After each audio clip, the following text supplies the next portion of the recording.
Hey everyone, and welcome to my video. This is going to be talking through and breaking down my level that I have done. And this one, if you haven't seen the original video, that will be in the link in the description down below. But I got some great feedback from the community as well as a friend on what I need to improve upon. If you haven't seen the video though, here's kind of a quick recap of what I'm doing. This here is a level based in an art gallery. This was with restriction in terms of size of the map, and while trying to make sure that I keep it interesting and not just, kind of a straight square box. So I've done a few things to do that.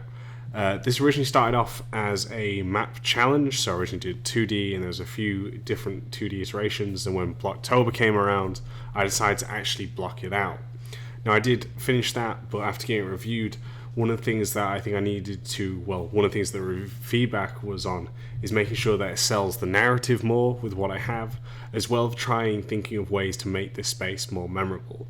So in this art gallery, I have kind of now added a few more things to show what the enemies have been doing, set the kind of theme and the tone of the level, as well as a core mechanic that will be used in the space to help create a more memorable gameplay kind of feel. Now with that said, let's not waste any more time and we're going to go straight into the level. If you do have any comments or anything that you want to talk about, please leave a comment down below.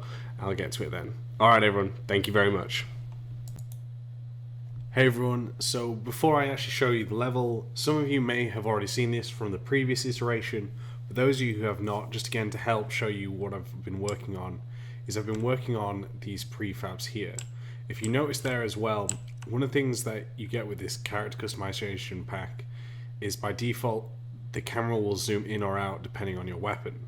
Now for me, what I've been doing is making sure that when the weapon is drawn, this is the standard camera view. This here would be the default when playing through. And with this you see I've set some architecture props with walls, and what I've done is making sure that the camera fits in and there isn't any clipping, so this way it best suits, as well as making again sure that the cover still works through without the camera clipping through any of this.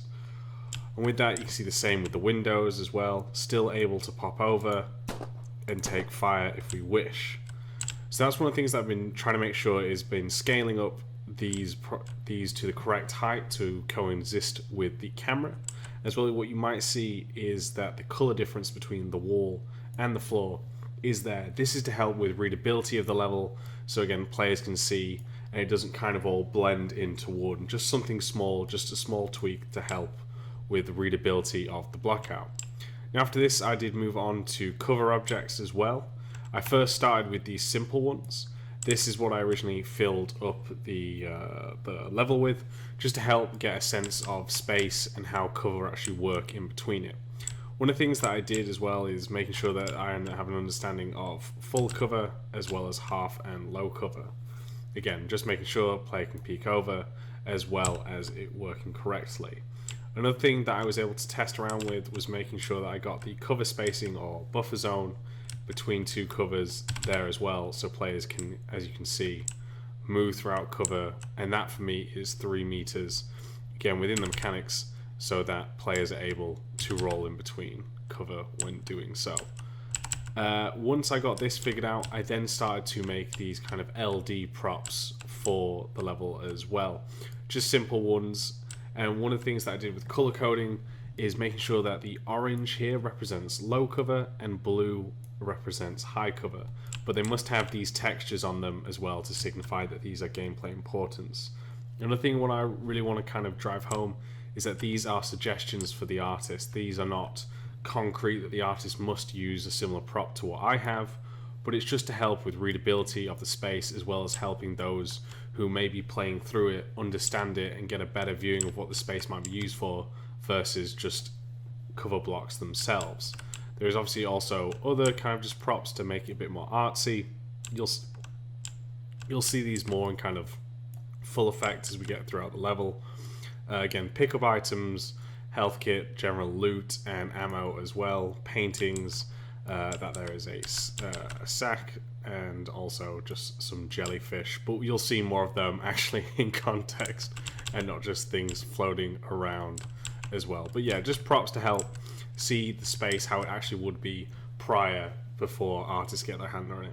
So that's my kind of creation process, getting everything sort of set up so it's easy for me to use these prefabs to make very modular kit pieces, so then I can go and move through spaces, and not just the current level that we're going to go through today, but also that of future levels as well. So with that said, now let's move on to the actual level itself. So now here we are in the level itself. So this here is the starting area. There have been some changes to this area compared to what you may have seen last time, but if this is the first time that you've seen this, this kind of is the space which allows the player to get an understanding and get their bearings of where they are. So they know that they're in a sense of an art gallery with kind of exhibitions, paintings, all of this around a desk here. And as we can see with these as well, I've created, combining them with the pillars here, kind of a frame, as well as you starting looking directly at it, but drawing the player over here. However, there is a few things that the player can actually do themselves in here to kind of get a sense of what's going on. I tried to do a bit more of a narrative pass now, things knocked over, as well as these kind of satchels with paintings, things that the intruders have stolen. This here would be rocking. We'll talk a little bit about this as well moving forward, as well as adding another smaller room to help sell kind of the space itself. One of the things that I wanted to do was kind of draw the eye into players to get a better sense of what's going on, so they don't just head straight away here. There is some small blood pool here, as well as these kind of lines pointing towards it. Not only that, we have this in the center, so it kind of pushes you either to the right or to the left before you move forward. And then we obviously have a lot of blood over here to pull the player. But this also works because of the window as well. So when the players can come down here, they can see that someone has been murdered. I've put some loot down here as well to kind of draw players across down here, because when you can look down here, you can actually get kind of a foreshadowing as well on the event. We can see these chandeliers, as well as one of the patrol routes itself actually will lead here and down here as well, so players can also get a foreshadowing of where the enemies will be. And not only that, but it helps create a mental map, which we'll see a little bit later on. Now the player can continue further down here, but before we go on to that, I want to talk about this kind of space here. Now I do have these checkered patterns for a reason. The reason is one of the main mechanics within this level will be actually shooting down objects. So this here is kind of a safe space for players to learn that. In the final product, you'd have this swinging and swaying back and forth, so players would have an indication that this here is loose. So when the player actually shoots down this would actually swing in and destroy this door here, and then the players can get through. So with that being said, let's see what the reward is for this. So as I mentioned, we'd shoot down this and it'd knock a door through here. I also want to add this in this room because it's a safe space for the player to learn this core mechanic. And then there's another one that they can use to shoot down, again, just creating a blocker more than anything, but still giving a player a safe space to kind of understand and gain the information of how to actually use this mechanic, because we're going to use this as kind of our core feature throughout the level. So when we come through the door after it's broken down, again, we can see that something has gone wrong, someone's been shot through here, and then they've broken down this glass table. But for the effort of what the players have done and gone through, they actually get a pickup of a weapon here. So then that way they have a more powerful weapon as they progress, rewarding them for experimenting. So I think that's a really nice little addition to it. It adds more to the actual space, adding on more of the narrative of what's gone down here, as well as a nice reward for the player themselves. Now after that, we will then, like I said, continue. There will be some ammo here, kind of warning the player that there will be some encounter, some combat coming down for the player themselves as well. So as you notice as well, there's been a bit more narrative kind of going through. Again, things have taken off the wall, things have been taken away. And one of the things that I wanted when the player comes down the stairs is it making it feel that this is kind of a dive into hell, that you're going deeper and deeper into the level as you're starting to be understanding that there is more danger within it. Now there is going to be an enemy here, and I'll show past the enemy and how that works a little bit later. One of the things I want to talk about is the setup of this space. Because what I noticed was when you had this space along here, that because of the flat wall, it's hard to see that there is, for example, a door over here. So one of the things to help with that is these beams here. You can see that everything's angled, drawing the player to the right. We have this window and door here, so again there is an information coming here. But not only that, when I show you a bit of the enemy, their patrol helps to push this, as well as this painting here, putting across that there is, again, leading lines towards the door down here. Now that we've seen this, let's actually see it with the enemy in action as well. But then you can see a bit more with these fact that we have a guy here pulling you, as well as these beams as well. So as I mentioned, you can either take him out or leave him be and follow him across. One of the things that I wanted with this though was an easy kind of task to take someone out here. So that way then the players can choose to follow him and use stealth to take this enemy out instead. And I thought of it more as like an easy win for the player, so that they can constantly move through and kind of get an advantage. Now there is no stealth takedowns, so what I'll use instead is that of a baseball bat as well. And I seem to be doing no damage, but get a little bit of and as you can see here, there we go. But what you can see here though is the fact that we have some sort of loot. So if the player chooses to follow the enemy around, that leads them to a bit of a side path where they get rewarded with loot, as well as another chance to take out the enemy here. Now that we've seen how the enemy patrols this area, we're going to talk about the next spot itself, because there is some... sorry, trigger happy. There is some small changes with the space as well. As we see, there's a little way to draw attention to some loot here, with also some blood and then the little dead body's legs sticking through here. One of the things that's changed is, as you can see, that one of the actual chandeliers has fallen down. This here is to continue with what we spoke about earlier in the lobby with these items there, is that now players can shoot down the chandeliers to fall on enemies in this way. We have one fallen down, one rope hanging from it, just to indicate again that they will be able to be used by the player. Another thing that we've done as well is I talked about I had another room created that was locked up here, but now players when they get here, they can see up to this small room here again, just to help with them seeing that, oh, actually there was something behind that door. I've tried to make it very, how do I say it, probably the least interesting space, just solely the fact, again, players don't want to run up and try get there. They see some chairs, they see some exhibits, some statues here, but they also know that, again, hopefully they can connect that mental map and make that as well. So just adding into the worlds and making it feel that there is much more than what there was before. Now, as I said, cover spacing is important. One of the things that we have talked about before is that buffer zone, the cover space of 3 meters, to help pull players out onto here. Another thing that we've done with the space as well is this is a lot more high cover orientated. Now there is one thing that I've tried to do to make this space feel like a more arena design space is by creating a volume for this. This by having these glass windows and it raising up here, and the actual roof aligned with where the stairs come down, almost making it feel like this space itself is set up for it. Another thing that I've done is with the cover here, they're actually lifted up by 20-30 centimeters. That's for when the enemies are on their patrols, players can see their feet to again assess where they are, as well as if they want to shoot dirty, they can just take out their feet and injure them. So these kind of elements add it here as well.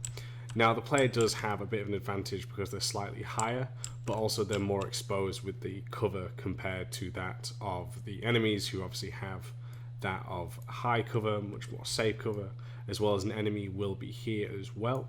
So that way players themselves can actually have kind of a straight line of combat across with that one, depending.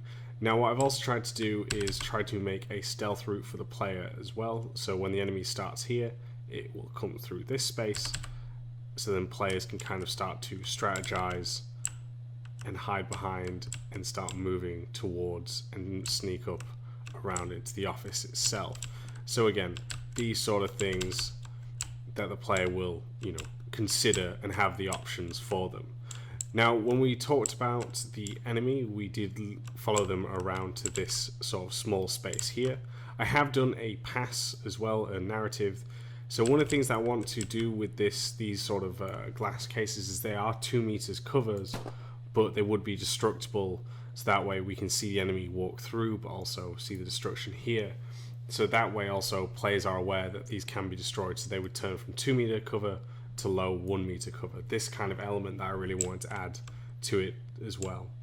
If players did do what we spoke about last time, take out the enemy around here, they are rewarded with a better line of sight towards the enemies, as well as better kind of cover to move through and better sight to take out these chandeliers and taking out the enemies as well. So that's one of the things that I really liked, and hopefully you can see that again, done a bit more of a narrative pass on this. The final thing I'll say about this space as well is that I've added these curtains here to kind of draw the eye in that this is the next space that the players need to go.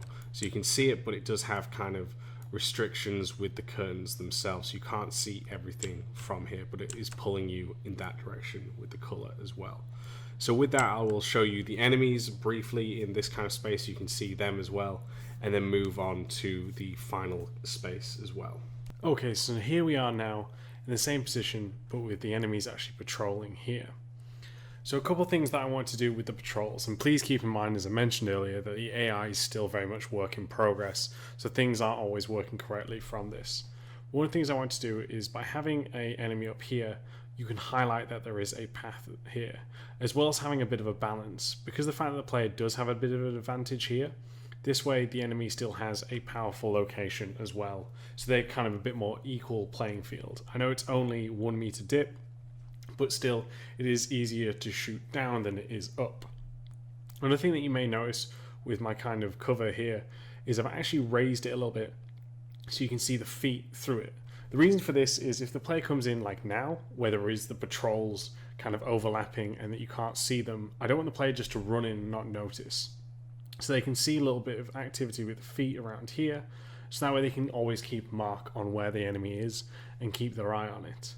So that's some of the things that I wanted with that. As I mentioned before, that they kind of have a bit of a higher position. I also want to make sure that when I'm blocking out these spaces, the cover feels different. So we have a bit more plant based over here.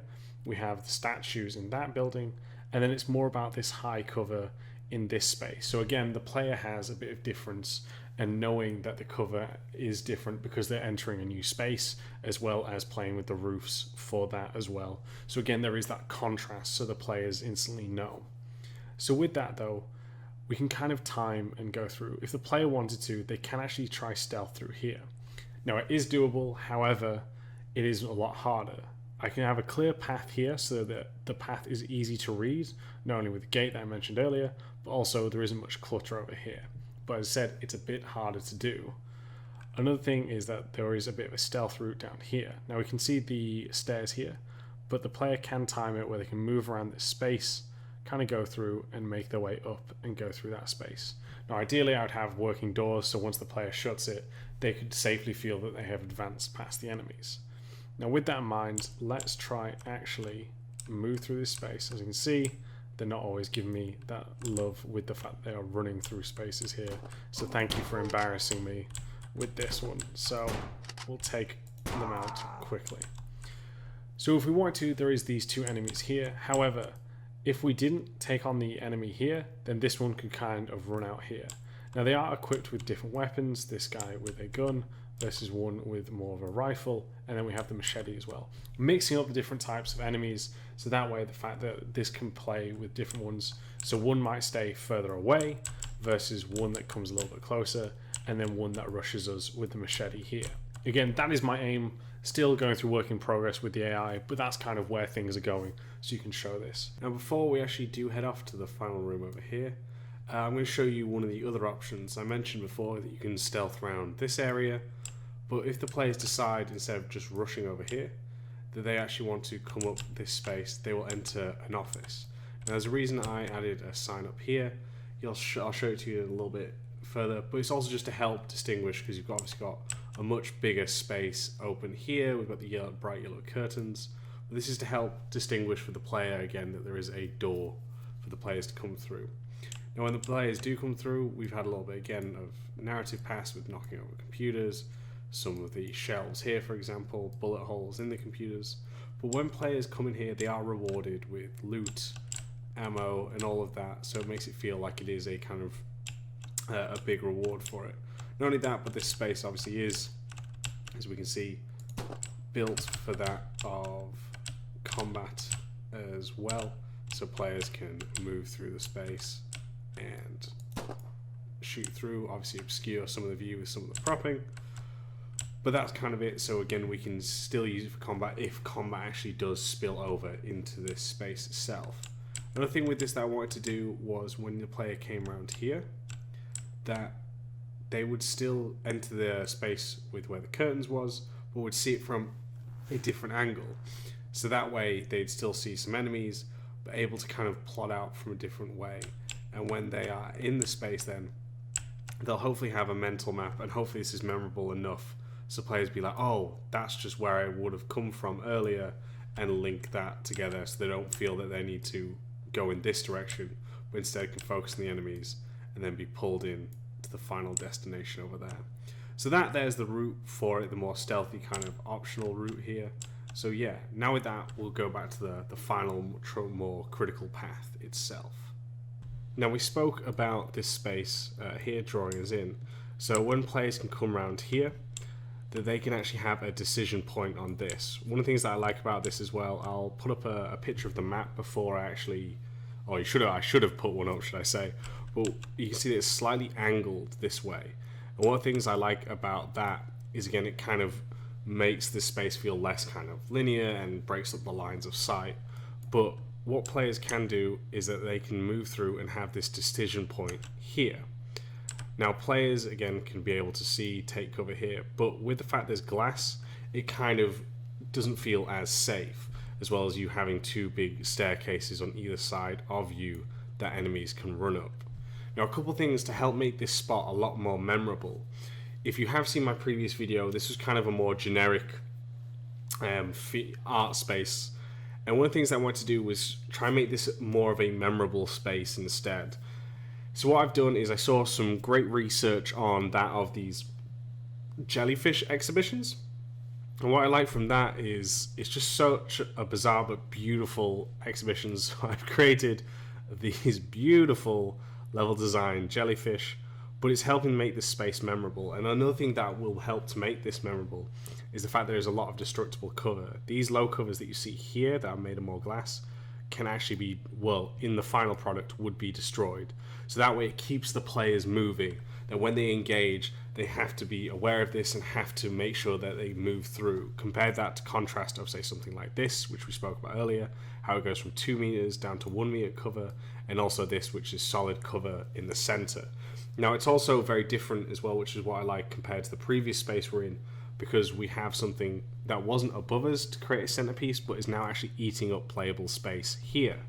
Another thing that we've done is we've talked about this kind of shooting down elements was kind of the main gameplay feature of this level. So what we've done now is we've added these to the jellyfish. So the player could be actually taken if we take cover over here and we actually battle under it. We could actually be risking ourselves as the enemies could shoot it, as well as also being forced to move because we're using these glass boxes here. But one of the things though with that is, as you can see, we need to take out multiple pieces of rope to actually make it fall. So that way when players see them, they understand that there's a bit more risk to this, that in fact that if I take this out, it's not going to be an easy victory as the previous space, which was like a one-shot chandelier. But no, they have to think, are they willing to risk their exposure in order to try get that easy kill with an enemy patrolling under this space? Now with that as well, one of the things that I wanted to do was create this kind of stealth paths here. Now there's 3 enemies in this space. One will be stable here, just kind of looking at this exhibit. Another one will be in here and go round into the shop at the back there, versus one that kind of stands in the center, comes round and goes back and into the toilet over there. So players, if they want to, can either take them out when they time the patrol, sorry for that, or they can actually come down this space, use the cover, and actually, get a sight of the enemy here, and we could actually just shoot through the glass itself, destroying that. But we've got a nice sense of dynamic cover with this breaking, and if we time it, we can then vault up here and follow that enemy around and inside.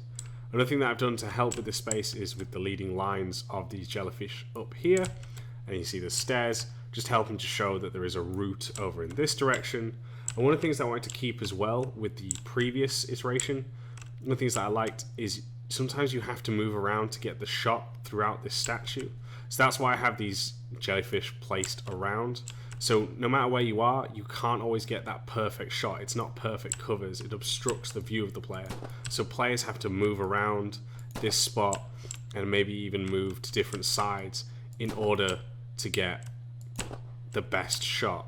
So yeah, that's one of the things that I quite like and quite proud of with keeping with this, as well as making this space also feel quite memorable with destructible cover, shooting down jellyfish, a stealthy jellyfish path. So yeah, I think this here has evolved into something being a more memorable space, not only with mechanic, but with theme as well. Now that we've seen this kind of final combat area, one of the things that we still have to explore is that of a loot room in here. Right now it is a storage space, but one of the things I think that this could actually turn into would be that of like an art restoration area. So that way I think it'd be a nice one for it. I think also what would be cool if players decide to take this down, maybe this blocks off the path to the loot room. I haven't really thought about it, but I think it's a nice kind of risk reward where yes, you get the easy kill, but maybe it stops you from actually getting loot in there. I don't fully know, but I think it's an interesting idea to kind of think about with it. We then move around here into this shop where people can buy books of the art that they've seen and other kind of memorabilia. So we have a desk for that, some shelves, and because there can be combat, there is obviously cover for the player to use, so that way the player can still pick their spots and shoot around this space as well. So yeah, after that we then get into the bathroom itself, where we can catch one of the guards, wash our hands, look in the mirror, all of that to help make it feel like a believable space itself. And then finally this would be the exit of the space. So yes, that is the overall space itself. I hope you have enjoyed seeing the changes, what we've seen through here.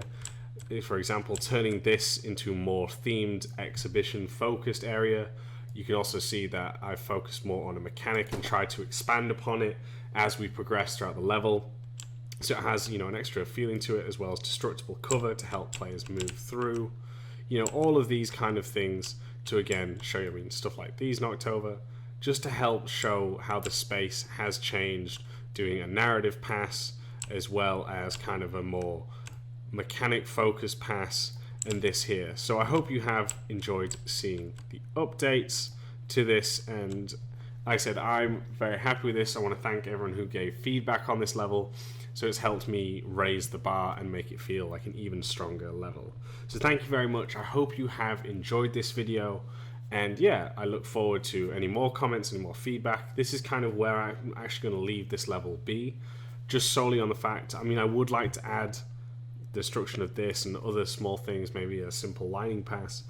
But it is the end of 2019 or approaching it when I'm recording this, so I'm kind of looking forward to starting something anew. But I hope you've liked what you've seen my block out and understand the way that I think when I'm making my levels. So thank you all very, very much, and I will catch you all, I guess, on the next live stream, or if you do listen to the podcast. So take care everyone, and thank you very much.